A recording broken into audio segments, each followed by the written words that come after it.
Hey there, I just posted the video on making this new edition of my modular workbench. If you haven't seen that, I'll have a link in the description. Now, the main difference between this and the other workbenches I made in the modular fashion is this one was only made out of 2x4s. I was ready to buy some components because I needed a new workbench in the corner of my shop here since I got this mini lathe. And I thought about ordering the 4x4s and 2x4s, and then I started thinking about doing all of the mortise and tenon joinery, and I just did not want to do that whatsoever. And I thought, well, there's got to be an easier way I can make this.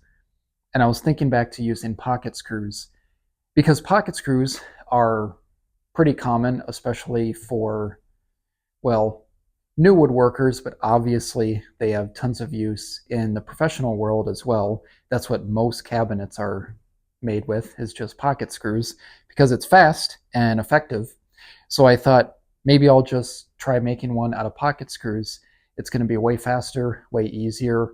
And this way I have a miniature, well, not really miniature, but more of a smaller test run with 2x4s and pocket screws that I can run first with this before attempting this on my miter station, because I'd like to get to that hopefully soon. I don't know when, but I thought I might as well try it out first on a side workbench here. And it seems to work great. You know, pocket screws, some people use them for way too much, and some people think they should never be used. They have a lot of great use cases.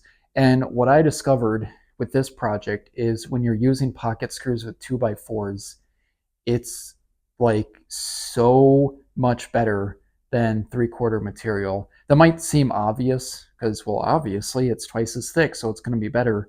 But that extra thickness just leaves so much more material left over, so there's less chance for the screw to rip out. And when you use the proper length of screw for a 1.5 inch depth board for a pocket hole, you get like I think it's like 1.5 inches what I measured of screw going into the side.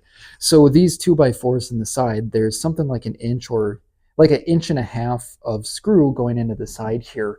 So it has an extremely strong hold. Also, you got to look at the whole thing as a system. You know, there's two pocket screws on each one of the joints. Well, there's two here, two there, every single one of the joints. And when you think about everything on top of the workbench is spanning across all legs and, well, I guess the middle as well, it's spanning across everything because of the 2x4 top. And the drawers are kind of spanning across everything too. It's surprisingly strong. So I think this is a great way to make a workbench. And I'm going to use the same pattern for the miter station eventually when I get to that. But part of the goal too of me trying this was I wanted to demonstrate a different way of making a workbench that was a lot easier than my previous design, except, you know, still being strong and modular. So just to give people other options, because there's a lot of workbench builds where it's just, it is so involved. There's so many steps and you have to be so precise. I like to try to just keep it as simple as possible. And in this case, I found it was just so insanely easy because you cut out X number of parts going across, X number of posts, X number of posts, stretchers going to the back.